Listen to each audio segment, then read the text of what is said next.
最近就有新聞話天星小輪虧蝕咗好多，形容欠債去到2047年都還唔完，暗示住可能好快就捱唔住結業，或者係希望市民去支持乘搭，甚至係暗示政府要用基金支援天星小輪。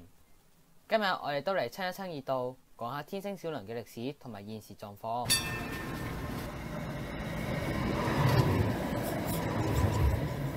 大家好，我係運吉台公關部實習生1號，多人一個嚟讀台長寫嘅稿。天星小輪喺香港營運超過1個世紀，幾乎係香港最悠久嘅交通工具。身為香港最具代表性嘅文化之一，佢嘅歷史又係點樣嘅呢？今日我哋先嚟睇下天星小輪嘅歷史，後面我哋再嚟睇下佢現時嘅情況、佢嘅價值同埋點樣解決呢一次嘅危機啦。首先睇下依家天星小輪嘅基本資料。順帶一提，呢條片嘅資料截止日期係2022年4月6號。現時天星小輪只有營運2條渡輪航線，分別係尖沙咀至中環同埋尖沙咀至灣仔嘅航線。當時嘅收費上層係3個2，下層係2個6，非平日各加1蚊。另外，尖沙咀至灣仔線只有上層開放，所以只有上層收費適用。班次大約維持8至12分鐘一班。另外仲有維港遊同埋海港遊嘅航線，喺呢度就唔詳述啦，相信都冇乜港人會用。現役天星小輪船隊有10架船，都係喺香港黃埔船明製造嘅。然後我哋就嚟睇下天星小輪嘅歷史。喺1870年代，商人米泰華拉去到香港，並且創辦九龍渡海小輪有限公司。當時船隻來往尖沙咀同埋中環，船隊有5架單層2號船隻，班次為40分鐘，收費5仙1程。呢間公司後嚟喺1898年被九龍倉收購，並且改名為天星小輪公司至今。後嚟喺1920年代，船隻慢慢升級至燃煤蒸汽船，同埋加入雙層小輪。喺1933年政府專營化交通嗰陣時候，尖沙咀至中環航線就由天星小輪取得專營權。並且開始出現以柴油作為燃料嘅船，不過呢架船就喺二戰期間被人擊沉咗。當時日軍攻入香港，英軍以天星小輪疏散難民同埋軍隊，直至英國重新掌權先至回復營運。喺1966年，因為天星小輪將頭等加價25%，引發抗議甚至暴動，史稱天星小輪加價事件。喺下一年更加發生咗6·7暴動，令到渡輪服務一度暫停。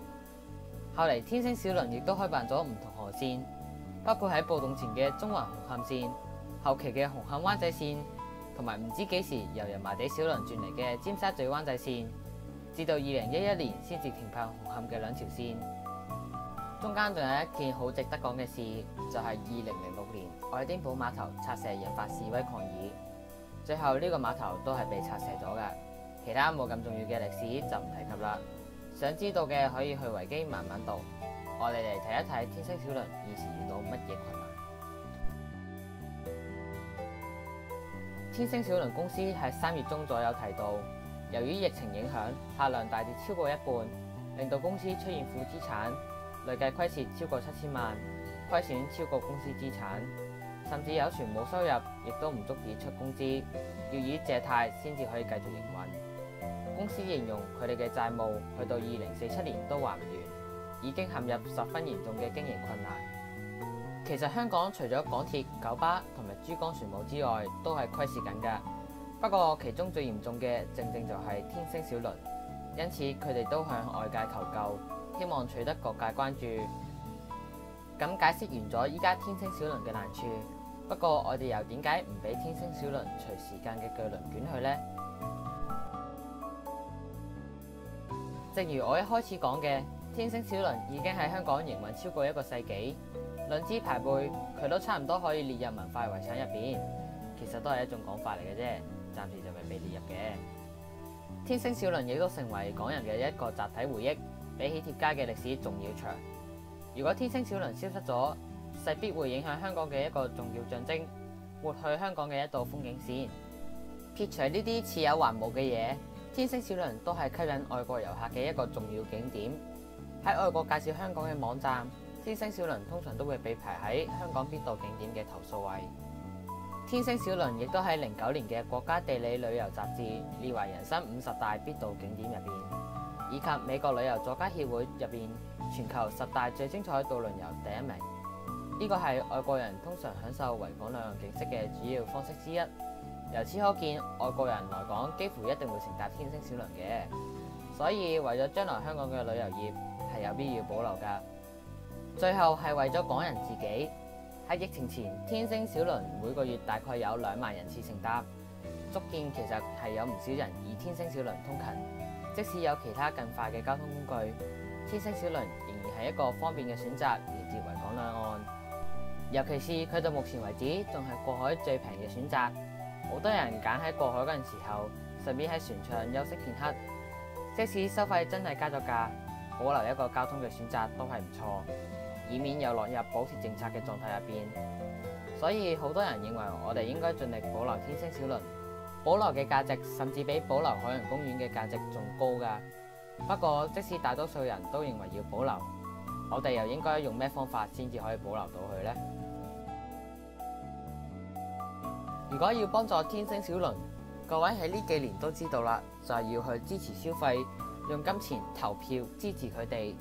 好多人都話可以加價，甚至唔少人認為加價50%至1倍去到5蚊都得，都可以去支持。不過當疫情問題要減少外出嘅時候，食肆仲可以叫外賣，交通又應該點樣去支持呢？而且現時嘅乘客都只會聚焦喺本地客，少咗大量嘅外國遊客。即使加咗價，乘客量都唔見得可以再提升，甚至可能有人因此改成其他交通工具。因此相比起嚟，嚟自其他地方嘅金錢支援或者會比較有力。天星小輪現時嘅做法係增加消費方向，例如引入更多商鋪以吸引消費同埋人流，仲有將碼頭改為地標，令乘客停耐一啲。之前車長遊車河嗰陣時候都見到灣仔碼頭多咗啲景點，以及計劃將碼頭改為類似外國嘅漁人碼頭。不過呢個會破壞現時碼頭嘅舊香港特色，所以我哋就較為反對啦。講起上嚟，尖沙咀碼頭其實都已經有超過70年歷史啦。不過呢啲都係長遠嘅方法，解決唔到燃眉之急，所以出嚟嘅最好方法就係由政府直接撥款救亡啦。講真啲，幫助海洋公園都可以出超過80億啦，撥款半億至1億俾天星小輪，反對聲浪總會少過海洋公園啦啩。另一個都好合理嘅方案就係俾天星小輪嘅母公司九龍倉資助啦。2021年九龍倉集團業績仲有盈利，大約60億，母公司冇理由唔支持天星小輪㗎，除非係為咗唔虧蝕而賣出。好似新世界賣新巴俾潛水咁樣。順帶一提，新世界都係有盈利嘅。雖然天星小輪有佢嘅商業價值，吸引港島乘客去海港城，即係其中一個九龍倉嘅物業。不過，如果九龍倉真係賣出天星，最後大多數都係落入珠江客運手入邊。最後一個方案就係由政府接辦，我諗政府都唔會太想接手，佢哋都係寧願撥款資助。話晒佢哋大多數都係將交通事務外判俾其他人嘅，而唔係自己營運。呢啲政策都唔係我哋普羅大眾有方法處理嘅。我諗我哋可以做嘅就只有喺有需要過海嗰陣時候，考慮乘搭天星小輪，而唔係港鐵或者巴士。香港最著名嘅景點就係維港，而維港入邊嘅天星小輪就見證住香港嘅發展。作為旅遊城市，天星小輪絕對值得保留。因此，我哋就係希望天星可以保留嘅同時，亦都喺有機會嘅時候乘搭一下天星小輪，慢慢過海超下啦。最後補充一句，喺用美國網絡揾香港嘅風景圖嗰陣時候，維港嘅船都係紅色帆船，證實香港人根本都冇搭過呢樣嘢咯。OK， 呢樣嘢一啲都唔貼地咯。最後想問下各位，你認為天星小輪值唔值得保留呢？ A 值得，天星小輪貴為香港嘅一大特色，十分需要保留。B 唔值得，天星小輪太慢啦，又遠離市中心，搭港鐵咪得咯。C 冇所謂，反正我都唔出街嘅，有冇都唔關我事啦。D 其他留言分享啦。最後中意嘅可以撳個 like， 想睇多啲嘅不妨訂閱支持下，亦都可以留言評論下我今次嘅表現。希望下集可以再見到大家啦，拜拜。